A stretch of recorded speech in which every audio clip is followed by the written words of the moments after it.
Happy Monday, everybody. Welcome to our last week of fifth grade already. I can't believe it's already here. It's blowing my mind that we went from March to May, but here we go. You'll notice that, sorry, Yeti decided to tell you he was laying down. You'll notice that we still have math, reading, religion assignments normal every day, and writing will be mostly normal, just wrapping up your alphabet book. But science and social studies would be some game options, and spelling's more laid back too. So we're trying to cut it back in this last week, and reading will turn into some games later in the week. We're going to finish up our prayer activity through this week, so we'll do 4 more pages, and then we'll be done. Today we are on slide 4.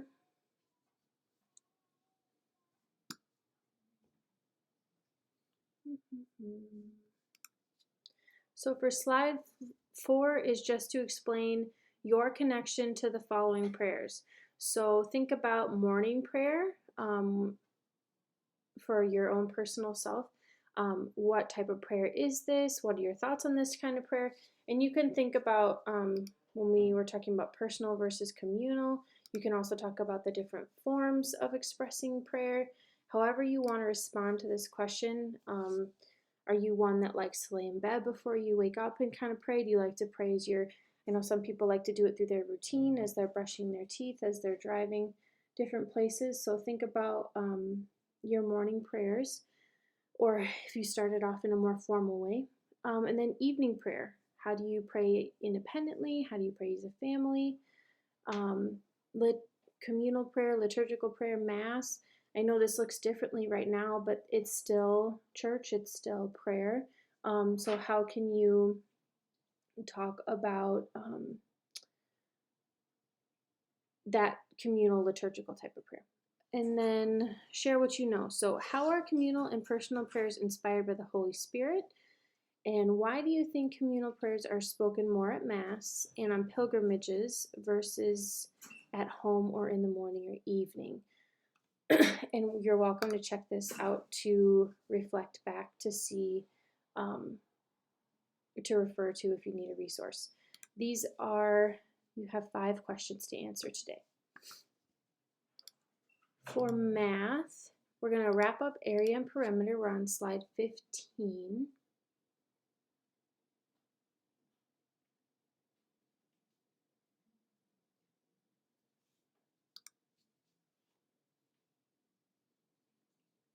I hope area and perimeter hasn't been too tricky for you. It's our last couple concepts as we finish up 5th grade. So we're going to finish up this one.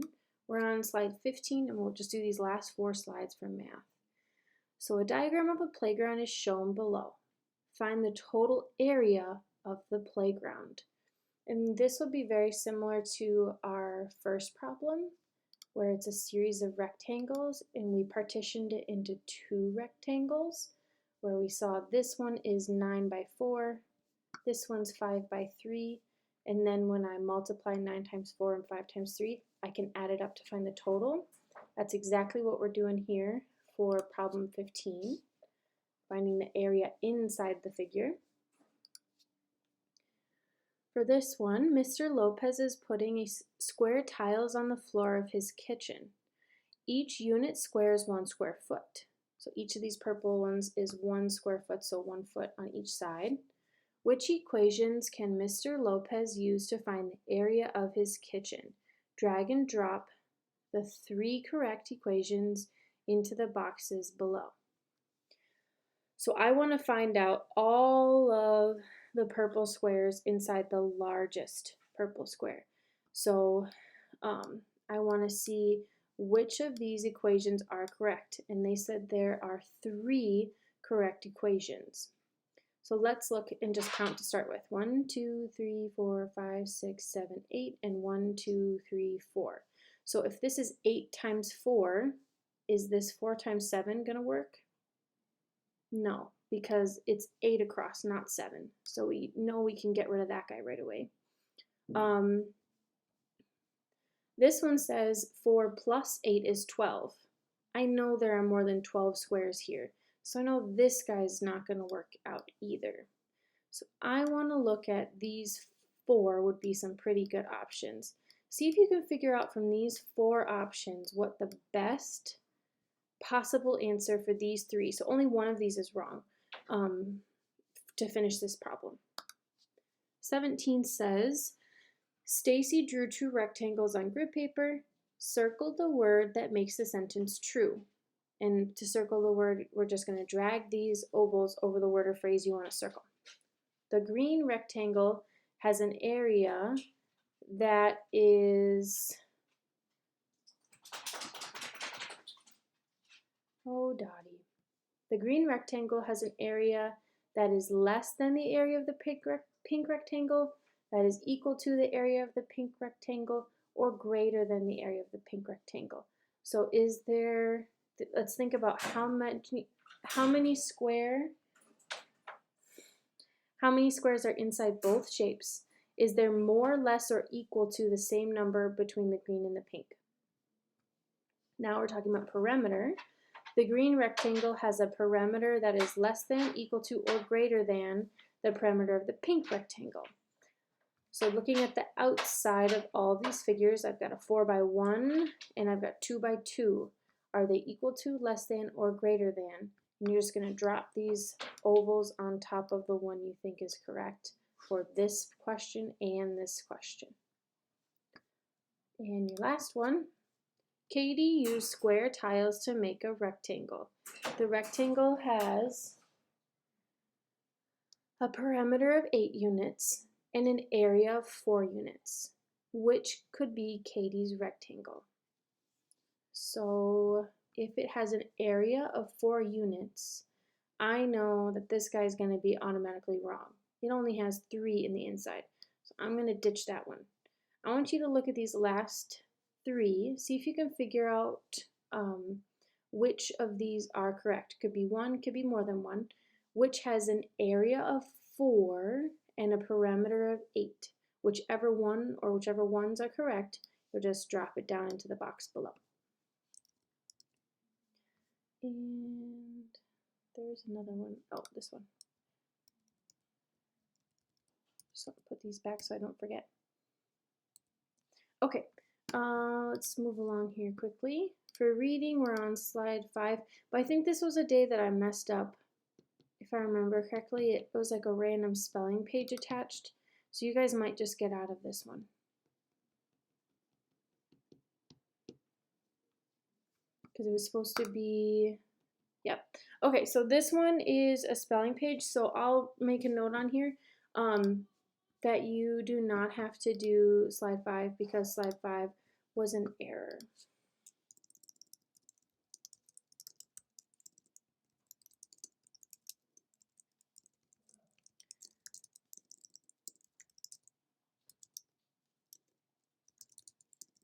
Oh goodness.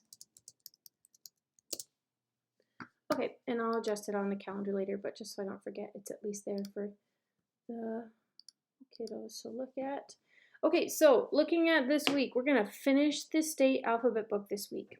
So you have 2 letters to do today. If you were off because of my letters, you might have 6 letters left. You might have 4, or you might have less if you've been keeping up.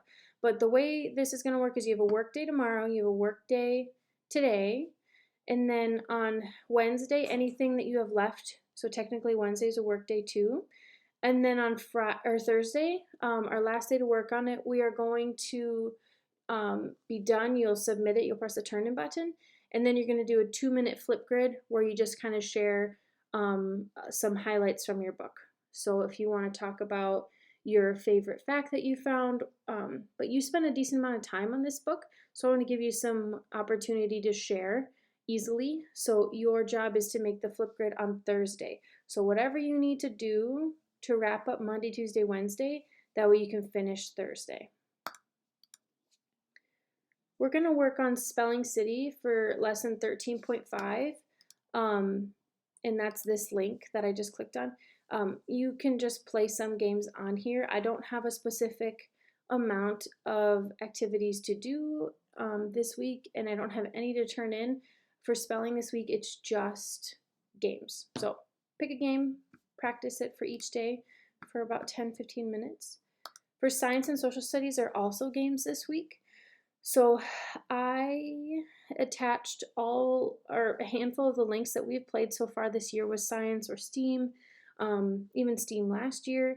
So you've got the playlist in Legends of Learning. You've got all the topics in iExcel. If you want to play the circuit game, I know lots of you like the roller coaster module. I also added the mangrove and dingo ecosystem games. If you're interested in going further in coding, you can go onto code.org. I can plunk in some more lessons so that you can practice those. Otherwise, there's options for you to explore on your own. So you may want to just do it that way, but I did link this in here if you want to continue to do that. But throughout the summer, I know you guys will probably not do much formal science instruction, so I like to give you a chance to review all of the digital resources that we have that you can check those out. So pick one, pick two, and play today. We're going to be playing them all week, so you can pick one or two to play today, or one or two topics if you want to. And for social studies, we are not going to have a formal mystery state test. So I did, just to kind of finish it up, I added the last mystery state, which has all 50 states and all 50 abbreviations and capitals here that you can practice there. I also have the iExcel, so all of the topics we talked about in 5th grade, all of the iExcel lessons you can check out. And the last I did was iCivics games, in case you were interested in learning more about government or wanting to try something new. So this is what we're going to be working on this week. So pick one topic and play. If you want to do more with states, you guys always also know I have other games. You can also play Kahoot or quizzes with Mr. State. And I can link some more in throughout the week, but this is what I have to start with. But that's what we're working on today. So you've got some games for social studies, science, and spelling, wrapping up your alphabet book, reading's a bust because that was an error, and then religion and math. So I hope you guys have a wonderful Monday. Tomorrow is the last day for turning in your talent show, so I really hope that you will submit your video to me so I can have a talent show, some more talent show options. That would be really lovely. All right, you guys have a wonderful Monday. Talk to you later.